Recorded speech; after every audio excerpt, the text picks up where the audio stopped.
কলকাতার উপরে এখনো টাটকা আরজি করের ঘটনা। তারই মধ্যে শুক্রবার শহরে স্কুলে যাওয়ার পথে এক পড়ুয়ার রহস্য মৃত্যুর ঘটনা। মৃত শিশু কলকাতার এক নামী বেসরকারি স্কুলের পড়ুয়া। জানা গিয়েছে, এদিন সকালে বাড়ি থেকে পুলকারে স্কুলে যাচ্ছিল ওই শিশু। গাড়ি থেকে নামতেই বমি শুরু হয়। নীলরতন সরকার মেডিকেল কলেজ হাসপাতালে নিয়ে গেলে তাকে মৃত বলে ঘোষণা করা হয়। এই ঘটনায় তালতলা থানায় অভিযোগ দায়ের করা হয়েছে।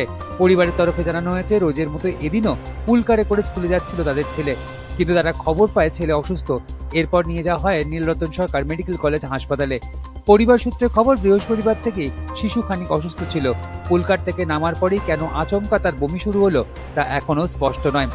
এই ঘটনার তদন্ত শুরু করেছে তালতলা থানার পুলিশ। শিশুর দেহ ময়নাতদন্তের জন্য পাঠানো হয়েছে। তারপরে মৃত্যুর কারণ সম্পর্কে নিশ্চিত করা যাবে বলে দাবি পুলিশের। পুলকারে যাদের সঙ্গে ওই শিশু ছিল তাদের সঙ্গে কথা বলা হবে। ইতিমধ্যেই পরিবার ও স্কুলের সঙ্গে কথা বলেছে পুলিশ।